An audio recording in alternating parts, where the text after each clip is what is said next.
Hello everyone, welcome to Guidely. और आज हम लोग कंप्यूटर अवेयरनेस का जो मेमोरी बेस्ड क्वेश्चन है जो 2024 में आरआरबी क्लर्क में पूछे गए थे, ये सभी क्वेश्चंस आपके आरबीआई असिस्टेंट में भी बहुत इंपॉर्टेंट हैं, क्योंकि उसमें भी कंप्यूटर आपको पूछ जाएगी। तो कंप्यूटर के क्वेश्चंस को स्किप ना करें। और अगर आप RRB PO RRB clerk mains देने जा रहे हैं, तो अब वो समय है कि आप कंप्यूटर के एमसीक्यू पे डिपेंड हो जाएं। ठीक है ना। चलिए स्टार्ट करते हैं। स्टार्ट करने से पहले आपको एक इन्फॉर्मेशन बता देता हूँ कि गाइडली पे मेरी 12 जनवरी से क्लासेस शुरू हो रही हैं। जूम एप्लीकेशन इंस्टॉल करके रखिएगा, तभी आप इन क्लासेस को एक्सेस कर सकेंगे और मुझसे एक लाइव इंटरेक्शन कर सकेंगे। ठीक है ना। टाइमिंग आपको 8:30 या फिर 9 PM मिलेगी, जिस वजह से आपको मिलेगी, अब बस देख लीजिएगा। ठीक है ना। जिसका प्राइस है 299। इस बैच के अंदर हम लोग प्री प्लस मेंस दोनों करने वाले हैं। एक बेहतरीन सेशन, और जो हर स्टूडेंट्स के मन में डाउट होता है, वो सारे डाउट्स को हम लोग यहाँ पे कवर अप कर लेंगे। ठीक है ना। चलिए। And also on 12th of Jan, banking foundation batch is also means मी मतलब मैं, मीनाक्षी मैम और यशी मैम क्लासेस शुरू करेंगी। और परचेस करना चाहते हैं आप, तो आपको लिंक आपको डिस्क्रिप्शन मिल जाएगा, आप दे सकते हैं, जिसका प्राइस मात्र 1599 है। ठीक है। चलिए। तो गाइडली का पीडीएफ बंडल भी आपके सामने है, आप परचेज कर सकते हैं इसको, जो कि बहुत इंपॉर्टेंट है आप सभी लोगों के लिए, क्योंकि इसमें आप सभी लोग इनरोल करके प्रैक्टिस कर सकते हैं। बंच ऑफ क्वेश्चंस हैं, प्रैक्टिस आप सभी लोग बहुत अच्छे से कर सकते हैं इसमें। चलिए। तो पहला क्वेश्चन आपकी स्क्रीन पे ये रहा कि वाई पर्सन, विच पर्सन, इनमें से कौन से पर्सन कहलाते हैं फादर ऑफ इंटरनेट। देखिए, अब मैं यहाँ पे बताता हूँ। Alan turning turning Turing Alan Turing क्या है? फादर ऑफ कंप्यूटर साइंस को कहलाते हैं। फादर ऑफ कंप्यूटर साइंस लिख लीजिए। Father of computer science. इनका इंटरनेट से कोई मतलब नहीं है। ठीक। रे टोमिल्सन ईमेल के इन्वेंटर है, याद कर लीजिए। ईमेल इन्वेंटर क्या है? ये है जिन्होंने @ सिंबल बताया था। तो ये भी नहीं। चार्ल्स बेबेज तो कंप्यूटर के हैं, एनालिटिकल इंजन के हैं। Edward Teller nuclear scientist, computer field से रिलेटेड नहीं है। तो बचा आंसर विंडसर्फ, जो कि आपके कहलाते हैं टीसीपी आईपी प्रोटोकॉल के को क्रिएटर। इस वजह से टीसीपी, इसे ऐसे आईपी टीसीपी आईपी प्रोटोकॉल्स के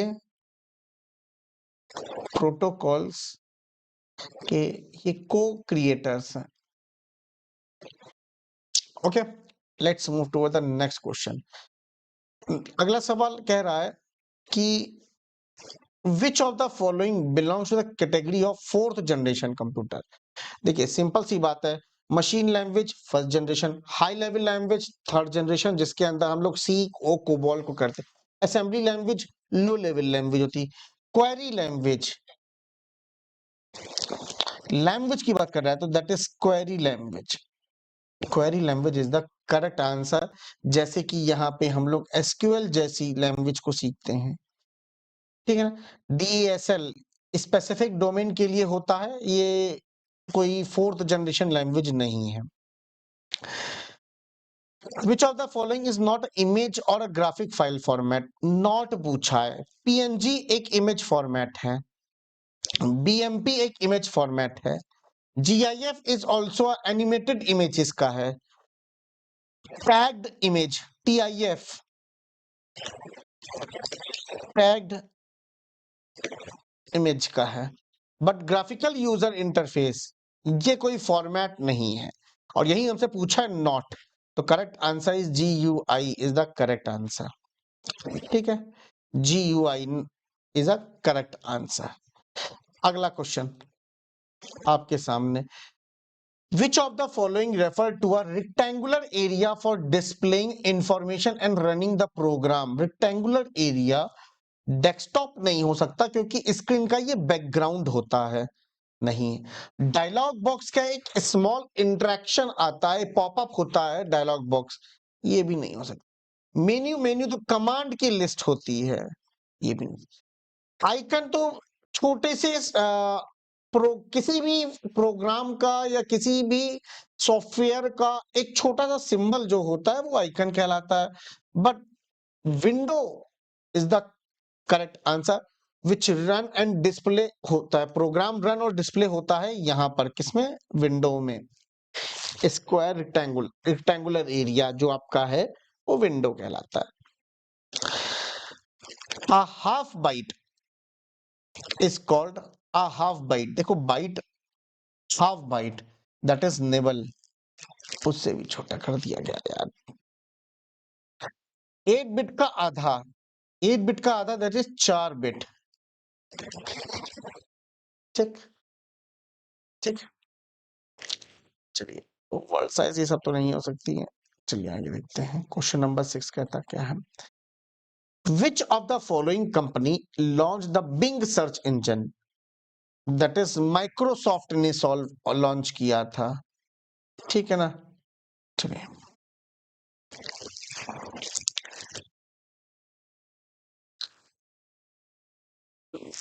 लगा देते हैं थोड़ा सा, ठीक है, अभी सही लग रहा है।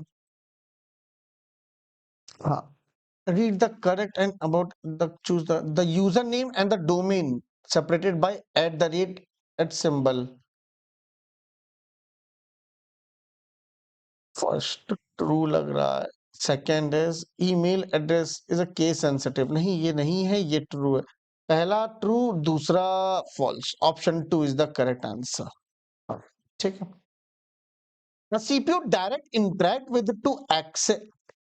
with dash to access data during program execution। CPU किससे डायरेक्ट इंटरेक्ट करता है? सीपीयू डायरेक्ट इंटरेक्ट करता है रैम, प्रोग्राम एग्जीक्यूशन यहीं से होता है, रैम से प्रोग्राम एग्जीक्यूशन। रोम में तो परमानेंट मेमोरी होता है, हार्ड डिस्क एक सेकेंडरी स्टोरेज होता है, मैग्नेटिक एक सिक्वेंशियल एक्सेस होता है, और एसएसडी जो सेकेंडरी स्टोरेज डिवाइस है, ठीक है ना। अब इसको कैसे कन्वर्ट करते हैं? सिंपल सी बात है, 2 की पावर 0, 2 की पावर 1, 1 2 3 4, 1 2, 2 की पावर 2, 2 की पावर 3, 2 की पावर 0 दैट इज 0, 2 की पावर 1 1, और 2 की पावर 4 4, और 2 की पावर 3 इज 8। हमें बनाना क्या है? 10। तो किन किन का यूज करके हम 10 बना सकते हैं? भाई एक बार 8 उठा लो, और एक बार सॉरी 1 2 2 गायब हो गया, सॉरी 3, एक सेकेंड,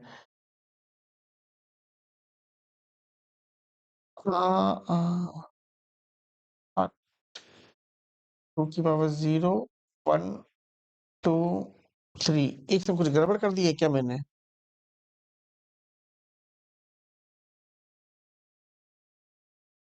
2 की पावर, ओहो, कुछ गड़बड़ नहीं किया यहाँ। 2 की पावर 1 1 2 आएगा ना, मैंने गलती ये की थी, ठीक है। तो हम 10 बनाना है मुझको, तो मैं कैसे बनाऊंगा? एक 8 ले लेंगे, एक 2 8 2 10, तो इनको स्विच ऑन कर दो, 1 1, बाकी की जरूरत नहीं है, 0 0,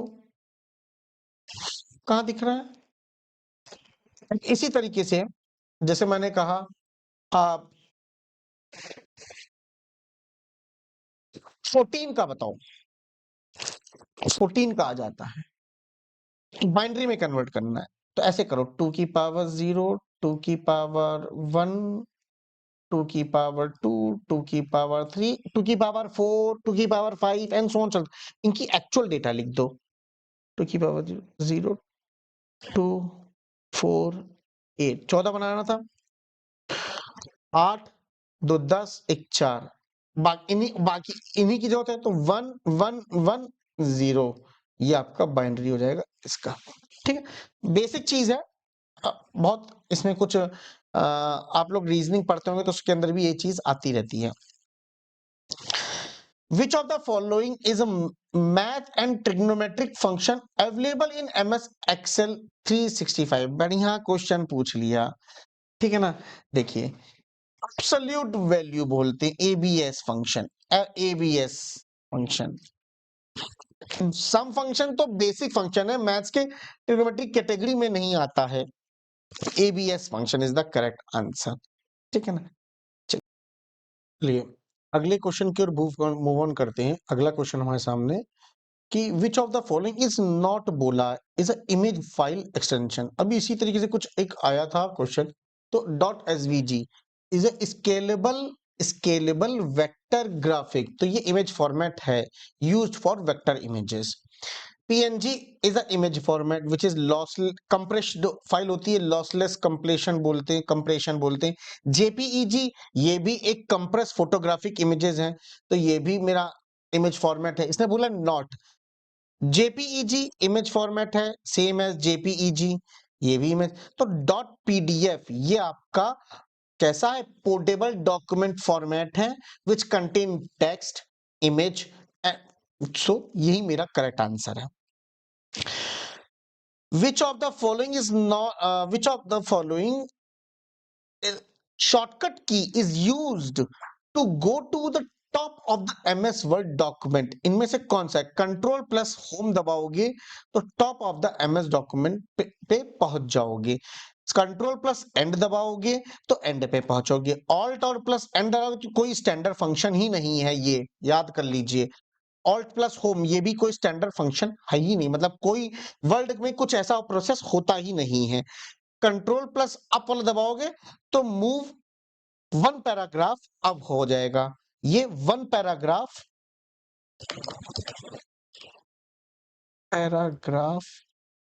अप हो जाएगा, वन पैराग्राफ अप हो जाएगा। तो करेक्ट आंसर क्या है?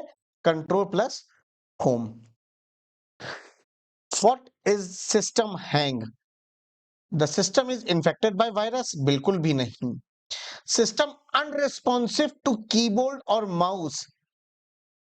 This is the correct answer. Hang हो जाने का मतलब हम अब कुछ नहीं कर सकते, वो एक जगह उसको फ्रीज बोल दिया गया, वो फ्रीज है। चाहे हम माउस का कर्सर हिलाना चाहे, कीबोर्ड से कुछ करें, कुछ भी नहीं कर सकते हैं। ठीक है ना? सिस्टम शटडाउन का मतलब होता है सिस्टम शटडाउन, तो आपका सिस्टम ऑफ आपका कह दिया, वो तो ऑफ ये भी नहीं हो सकता। The system is on sleep mode, that is sleep mode मतलब लो पावर स्टेट बोल देते हैं। हाइबरनेट मतलब होता है सेव्ड स्टेट या नॉट फ्रोजन होता है। ठीक है ना? तो ये भी आंसर नहीं, ये भी आंसर नहीं।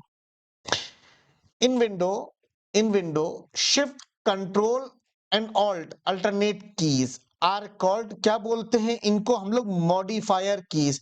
क्यों? क्योंकि इनके साथ कुछ और कीज दबाया जाए तो कुछ और फंक्शन होता है। Getting my point? तो स्पेशल कीज तो बहुत स्पेशल कीज होती। लॉक की क्या होती? कैप्स लॉक और नम लॉक। लॉक कीज कौन सी होती हैं? Caps lock and num lock, ये दो की यूज होती हैं।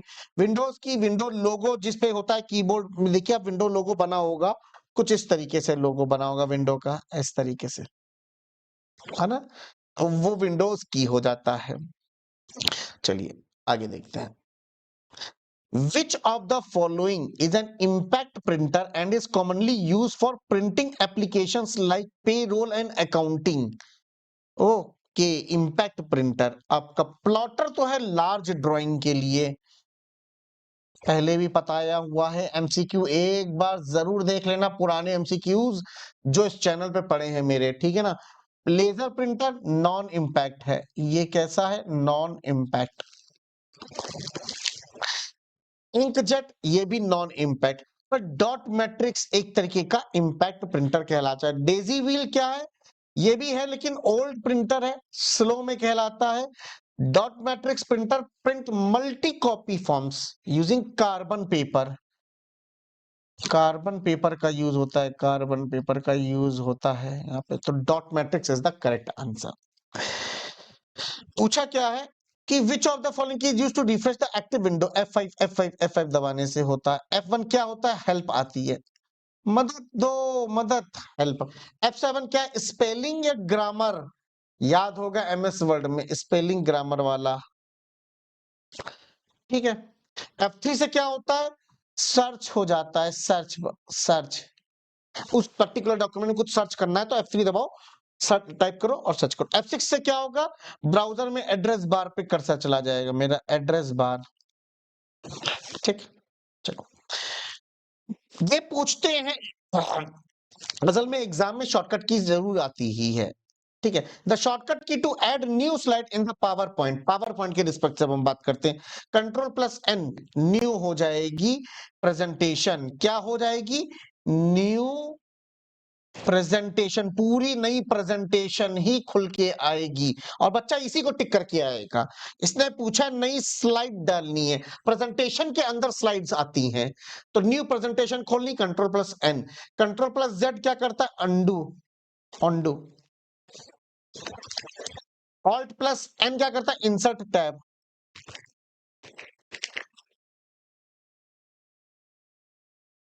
Insert, control plus S save, control plus M से हमारी क्या निकल के आती है, न्यू स्लाइड्स, न्यू स्लाइड्स। ठीक, question number 18, which of the following is a flash memory device. Flash में ये तो मैग्नेटिक स्टोरेज हो जाता है, तो ये भी, ये वोलाटाइल मेमोरी हो जाती है। USB is a flash, USB, USB is a flash memory. Blue ray optical हो जाती है, ये ऑप्टिकल है, ये भी ऑप्टिकल है, तो यूएसबी ड्राइव। चलिए क्वेश्चन नंबर 19 कहता है, क्वेश्चन नंबर 19 कह रहा है आपसे कि, एक सेकेंड, होप सो सबको विजिबल होगा, हाँ। क्वेश्चन नंबर 19 क्या है, द सिस्टम सॉफ्टवेयर, एक सेकेंड, हाँ, the system software which is significant for managing the computer by acting as an interface, एक इंटरफेस की तरह between hardware and the user. One and only answer is operating system is act as a interface between user and the hardware के बीच में जो bridge बनता है वो operating system के थ्रू बनता है। सिस्टम सॉफ्टवेयर क्या है, ये एक ब्रॉड कैटेगरी है, लाइक स्पेसिफिक आंसर नहीं है। सिस्टम सॉफ्टवेयर लाइक आपके कह सकते हैं जो सिस्टम के यूज के लिए, जैसे अदर हार्डवेयर को काम कराने के लिए हम सिस्टम सॉफ्टवेयर का यूज करते हैं। जैसे कि अगर मान लीजिए कि कीबोर्ड हमें अटैच करें तो कीबोर्ड का ड्राइवर पड़ा होना चाहिए, तो वो सिस्टम सॉफ्टवेयर है। ठीक है, यूटिलिटी एक मेंटेनेंस के लिए होता है, एंटीवायरस हुआ, डिस्क क्लीनअप हुआ। ट्रांसलेटर क्या है, ये तो लैंग्वेज कन्वर्जन होता है, लाइक कंपाइलर और इंटरप्रेटर। कर्नल एक ऑपरेटिंग सिस्टम का कोर पार्ट है बट इंटरफेस नहीं है, तो correct answer is operating system. अगला क्वेश्चन हमारी स्क्रीन पे ये रहा, in which generation the high level language programming language like Fortran and COBOL is used, that is the second generation, that the answer is second generation. ठीक है, अगर हम first generation की बात करें तो मशीन लैंग्वेज हुई हुई थी, थर्ड जनरेशन में हमने आईसी की बात की, फोर्थ में हमने माइक्रो प्रोसेसर की बात की, फिफ्थ में एआई बेस्ड बात की, तो फोर्टान एंड कोबॉल आपका सेकंड जनरेशन का है। ठीक है, चलिए अगला क्वेश्चन, ऑपरेटिंग सिस्टम का अगर बात करें, इसने कहा कि operating system editor and debugger किस कैटेगरी के अंदर आते हैं। जैसा मैंने अभी बताया था, ये सब ऑपरेटिंग सिस्टम, एडिटर, डिबगर, ये सिस्टम सॉफ्टवेयर की कैटेगरी में आते हैं, सिस्टम सॉफ्टवेयर की कैटेगरी में आते हैं। ये कंप्यूटर को चलाने और कंट्रोल करने के काम आते हैं। एप्लीकेशन सॉफ्टवेयर कौन होते हैं, जो यूजर के लिए काम आते हैं और स्पेसिफिक टास्क परफॉर्म करने के लिए बने होते हैं। यूटिलिटी मैंने बता दिया, मेंटेनेंस टूल्स होता है। फर्मवेयर ये रोम बेस्ड है, ये हार्डवेयर और सॉफ्टवेयर दोनों होते हैं। तो OS plus compiler plus debugger is known as system software. ठीक है ना, आगे बढ़ते हैं। अगर मैं बात करता हूँ केबी, जीबी, किलोबाइट और मेगाबाइट, ये सभी आपके क्या होते हैं, ये स्टोरेज कैपेसिटी को मेजर करने के लिए काम आते हैं। बट अगर हमसे बात करा जा रहा है कि स्पीड ऑफ प्रोसेसर, तो हम गीगा हर्ट्ज में काउंट करते हैं, तो giga hertz is the correct answer. ठीक है ना, चलिए आगे देखते हैं। The term gigabyte refers to the 1024 megabyte, 1024 megabyte. ठीक है, 1024 byte equals to 1024 bytes is equals to 1 K B. ठीक, 1024 KB is equals to 1 1 MB, 1024 TB, 1024 terabyte is equals to, बहुत बड़ा हो जाता है वो तो बहुत ही बड़ा हो गया। बट हाँ, 1024 GB is equals to 1 terabyte. ठीक, क्वेश्चन कहता है कि इनमें से बताओ which of the following option state as a storage device है कि in terms of decreasing access time. Decreasing access time में मतलब रजिस्टर बहुत जल्दी एक्सेस होता है। फिर मेन मेमोरी रैम की आ जाती है बात। सीपीयू एंड रैम के बीच में एक मेमोरी और कहलाती है कैश मेमोरी, आपको पता है वो यहाँ पे दी हुई नहीं। तो आंसर मेरे हिसाब से fifth is the correct answer होना है। ठीक है ना। चलिए अगला क्वेश्चन देखते हैं। Dash attempt by individual to obtain confidential information from by falsifying their identity तो करेक्ट है phishing scam. Phishing scam is the correct answer, जिसमें हम फेक ईमेल, जिसमें कि हमें लगता है कि ये एसबीआई की तरफ से मेल आया है, बट वो एसबीआई की तरफ से नहीं होता है। या कुछ भी ऐसा काम कर देना, लाइक वेबसाइट फेक बना देना कि ये फ्लिपकार्ट की वेबसाइट है, चलो शॉपिंग कर लेते हैं, सारा काम हो जाता है फिर। वायरस, वॉर्म और spyware. Virus, virus, worm, spyware, ये किसकी कैटेगरी के अंदर आते हैं? मालवेयर की कैटेगरी के अंदर आते हैं, है ना। चलिए अगला क्वेश्चन हमारे सामने क्या आता है। Which one of the following is अ की फंक्शन ऑफ फायरवॉल। फायरवॉल क्या करता है? ब्लॉक करता है अनऑथराइज्ड एक्सेस को, ये ब्लॉक कर देता है। ठीक है ना। चलिए आगे देखिए। Which of the following is a small piece of software that uses a computer network and security holes to replicate itself। जब भी replication का काम आएगा तो हमेशा आपको आंसर करना है worm is the correct answer, because worm network के थ्रू ऑटोमेटिकली स्प्रेड होता है। किसके थ्रू? नेटवर्क के थ्रू ऑटोमेटिकली स्प्रेड होता है। कौन?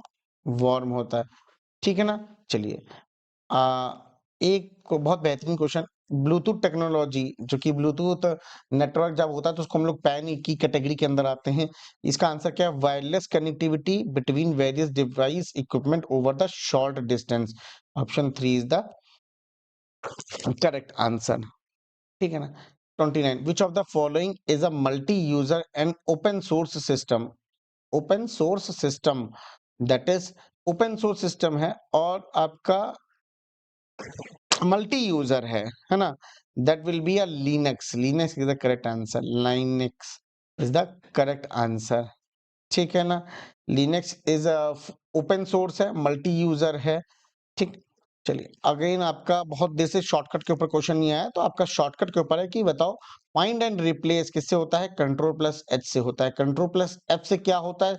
सिंपल फाइंड होता है, बट कंट्रोल प्लस एच के साथ फाइंड एंड रिप्लेस दोनों होता है कि ये फाइंड करो और उस जो भी जगह आपको ये चीज मिले उसको इस पर्टिकुलर चीज से रिप्लेस कर दो। ठीक है ना। चलिए the short shortest access time is there in dash memory। shortest access time जो है आपका register memory is the correct answer. Register memory. ठीक है ना।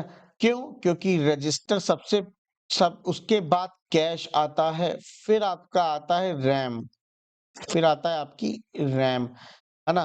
तो शॉर्टेस्ट एक्सेस टाइम सबसे जल्दी इसको करेगा कम समय में रजिस्टर को, तो register memory is the correct answer. ठीक है ना। चलिए dash is the other name concentric on the platter of hard disc that this track बोलते हैं। देखिए जब भी ये एक प्लेटर होता है, इसके अंदर ट्रैक्स बने होते हैं, सर्कल सर्कल ऐसे करके ट्रैक बने होते हैं और इन्हीं ट्रैक्स के अंदर हमारा डेटा होता है। तो हमें इसको क्या बोलते हैं? Dash is the other name. Other name क्या होता है? ट्रैक बोल दे देंगे। क्या बोल देंगे? ट्रैक बोलेंगे। Track is the other name for the concentric circle on the platter of hard disk. ठीक है। Where was India's first computer installed and when? The correct answer is 3, Indian statistical institute Calcutta 1955। ठीक। Which of the following is an input device used to enter the motion data into a computer and other electronic device? Motion, जिसने PS5 कभी खेला होगा वो टिक कर सकता है. Joystick is the correct answer. नहीं, मॉनिटर तो हमारा एक आउटपुट डिवाइस हो गई है ना. और ट्रैक बॉल तो हो गया जो कि माउस के जो पॉइंटर को मूवमेंट के लिए रिस्पॉन्सिबल होता है ट्रैक बॉल. प्लॉटर तो एक बहुत हाई और लेवल की लार्ज प्रिंटिंग करानी हो तो प्लॉटर का यूज करते हैं. इलेक्ट्रॉनिक इंजीनियरिंग की जो सॉरी इलेक्ट्रॉनिक कह रहे हैं, ये ड्राइंग वाले जो नक्शे होते हैं ना बड़े-बड़े, उनको हम प्रिंट कराने के लिए प्लॉटर यूज करते हैं. Device which take an input from graphical image and picture and send it to the computer. तो यहाँ पे आपका क्या डिवाइस इनटू ग्राफिकल, देखिए हार्ड हार्ड कॉपी थी आपके पास, एक मान लीजिए कॉपी के ऊपर या किसी किताब को स्कैन करोगे तो उसका सॉफ्ट कॉपी आपके लैपटॉप में सेव होता रहेगा. तो आपका काम है, वो करता कौन है? स्कैनर काम करता है. कौन करता है? स्कैनर करता है. ठीक है. 36 का with reference to a microprocessor CIS, बहुत इंपॉर्टेंट क्वेश्चन है. Complex instruction set computer. Complex instruction set computer, option number 3 is the correct answer. Question number 37. When the feature of Microsoft Excel is used to automate the data entered in a defined sequence, उसको हम लोग कहते क्या है? Auto fill कहते हैं. Auto fill कहते हैं. क्या कहते हैं? ऑटो फिल कहते हैं. ठीक है. अगला shortcut, shortcut key dash can be use to select the entire document. अगर हमें एंटायर डॉक्यूमेंट करना है, कंट्रोल प्लस ए का यूज करेंगे. कंट्रोल प्लस ए का यूज करेंगे. ठीक है. क्वेश्चन नंबर 39 कहता है by clicking dash folder we can retrieve the earlier email message that we work on but not yet come. जब भी आप मेल भेजते हैं और मेल भेजते हुए अचानक से कोई याद आता तो हमने मेल को बंद कर दिया, तो जो आधा कुता आपने लव लेटर या मेल लिखा था वो हमारा ड्राफ्ट के अंदर सेव हो जाता है.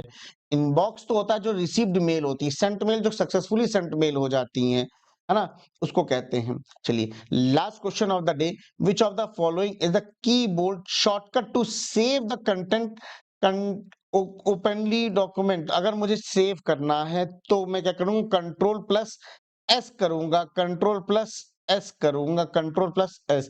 तो मेरा एक सवाल है, अगर मुझे सेव एज करना हो, सेम फाइल को दूसरे नाम से सेव करना हो, तो सेव एज का शॉर्टकट की क्या होगा? आप इस वीडियो के कमेंट सेक्शन में जरूर बताइएगा. ठीक है. बाकी जाते जाते आप सभी को एक बार इन्फॉर्म कर देता हूं कि 12 जनवरी दैट इज फ्रॉम मंडे हमारे मेंस की आरआरबी आरआरबी कहते हैं रीजनिंग वॉरियर बैच शुरू होने जा रहा है, जिसकी प्राइस 299 ही है केवल. ठीक है ना. बाकी फाउंडेशन बैच भी आपका सेम डेट से शुरू हो जाएगा.